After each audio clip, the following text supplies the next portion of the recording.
بسم اللہ الرحمن الرحیم۔ السلام علیکم ورحمۃ اللہ۔ آج جس ٹاپک پر میں بات کرنے جا رہا ہوں اس شخص کے بارے میں جس شخص نے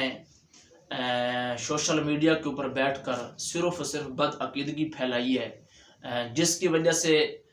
لوگ دین سے متنفر ہوئے ہیں، باقی دین کے قریب کوئی بھی نہیں گیا، جس کی وجہ سے دین پھیلا نہیں ہے لیکن دین کا نقصان ضرور ہوا ہے، جس نے اتنے فرقوں کی تکفیر کی ہے، جو کسی کے سامنے بیٹھنے کے لیے تیار نہیں ہے،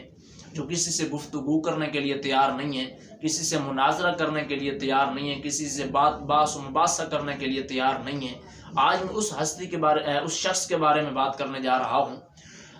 انجینئر صاحب نے علامہ خادم حسین رضوی علیہ رحمہ کے حوالے سے بات کرتے ہوئے کہا، سعد رضوی کو مخاطب کر کے کہا کہ ان کے تو باپ کو بھی والد کو بھی جواب نہیں آیا تھا لبیک کے بارے میں، انہوں نے جملہ بولا کہ یہاں پر وقف کیوں کیا، تو ان کو جواب نہیں آیا تھا تو یہ کیا جواب دیں گے۔ میں یہ عرض کروں گا کہ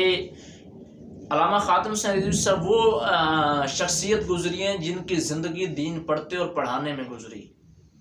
اور انہوں نے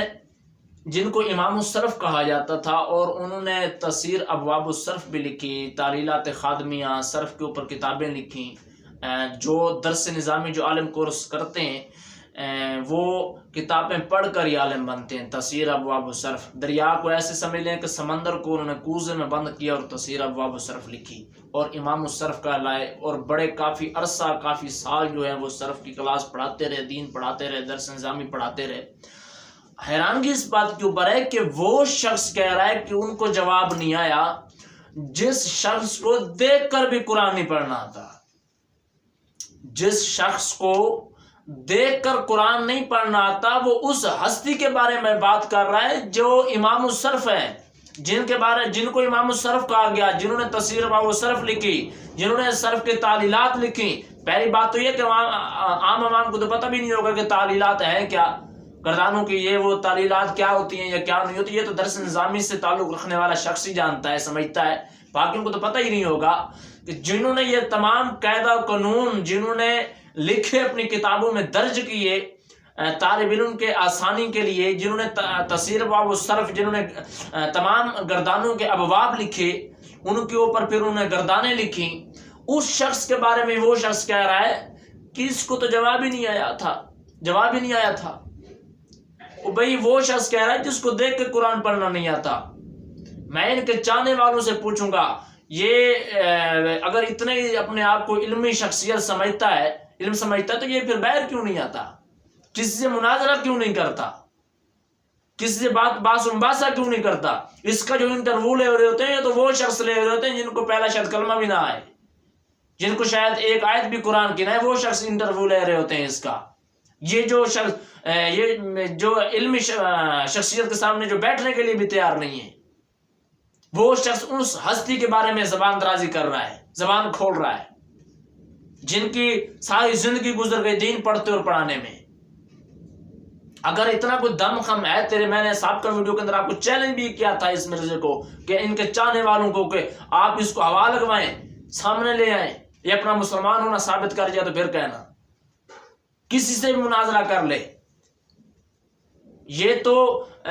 بڑوں سے مناظرت تو دور کی بات، جو درس نظامی کی پہلی کلاس کا طالب علم ہوتا ہے یہ تو اس کے سامنے بھی نہیں بیٹھ سکتا۔ اس کو تو جہاں سے درس نظامی کے اندر ترکیبیں شروع ہوتی ہیں، شرح عامل کی جو کتاب پڑھائی جاتی ہے، بسم اللہ سے جو ترکیب شروع کرتے ہیں، اس کو تو بسم اللہ کی ترکیب بھی نہیں آنی، باقی باتیں تو بات میں رہ گئی۔ اس کو تو بسم اللہ کی با کا بھی نہیں پتا کہ با کے نیچے زیر کیوں آئی ہے، یہ بائی کیوں آئی ہے شروع میں، یہ با کس لیے استعمال ہوئی ہے یہاں پر، یہ کس چیز کا معنی رکھتی ہے، اس کی ترکیب کیا ہے، باقی باتیں تو دور کی رہ گئی، اس کو تو اس چیز کا بھی نہیں پتا ہونا۔ یہ جو بیٹھ کے باتیں کر رہا ہوتا ہے کہ حدیث، اس کو احادیث کی قسموں کا بھی نہیں پتا، اقسام کا بھی نہیں پتا کہ احادیث کی کتنی اقسام ہیں، کتنی ہیں، کون سی احادیث جو کس درجے میں ہوتی ہے۔ جس کو دیکھ کر قرآن پڑھنا نہیں آتا اور وہ اپنے آپ کو مفکر اسلام اور پتہ نہیں کیا کیا بیٹھ کے سمجھ رہا ہے، اور وہ اس شخص کے بارے میں بات کر رہا ہے جس کی زندگی گزر گئی دین پڑھتے اور پڑھانے میں۔ بھائی اتنا ہی تیرے اندر علم ہے تو پھر بہر آنا، کسی سے مناظرہ کر، تیرے علم کا پتہ چلے کہ تجھ میں کچھ ہے۔ تو بند کمرے سے تو باہر آتا نہیں ہے. مجھے تو حیرانگی ہے ان لوگوں کے اوپر جو اس کو سنتے ہیں، لیکن کیا کہ سننے والے بھی تو وہی ہیں نا جن کو پہلا کلمہ بھی شاید نہ ہوتا ہو. وہی سننے والے ہیں نا اس کو جو اس کے قائل ہیں. جی انجینئر صاحب جی بڑا بولتے ہیں، وہی کہہ رہے ہیں جن کو شاید پہلا کلمہ بھی نہیں آتا، جو قرآن کی ایک آیت بھی شاید نہ سنا سکیں، وہی کہہ رہے ہیں، باقی نہیں کہہ رہے. وہ تیرے اندر بھی اتنی کوئی دم خم ہے تو کسی دن سامنے بیٹھ جا، کسی کے سامنے بیٹھ جا، کسی فرقے کے شخصیت کے سامنے بیٹھ جا، چاہے اہل سنت کو کوئی عالم ہو، اہل حدیث کا ہو، دیوبند، کسی فرقے کے علماء کے سامنے بیٹھ جا، تو قدوری کی خالی عبارت ہی سنا دے، تو ہدایہ کی خالی عبارت ہی سنا دے، تو جی ہم اپنا امام تسلیم کر لیں گے. باقی باتیں تو بعد میں رہ گئی. باقی رب تعالی ہم سب کو غلامی مصطفیٰ میں زندہ رکھے. میں اس کے چاہنے والوں سے یہ کہوں گا کہ آپ اس کو کسی عالم کے سامنے بیٹھنے پر مجبور کریں، ورنہ ایسے شخص کو سننا بھی میں سمجھتا ہوں کہ جائز نہیں ہے جو بد عقیدگی پھیلائے، گمراہی پھیلائے. باقی رب تعالی ہم سب کو غلامی مصطفیٰ میں زندہ رکھے، غلامی مصطفیٰ میں موت نصیب فرمائے. السلام علیکم ورحمۃ اللہ.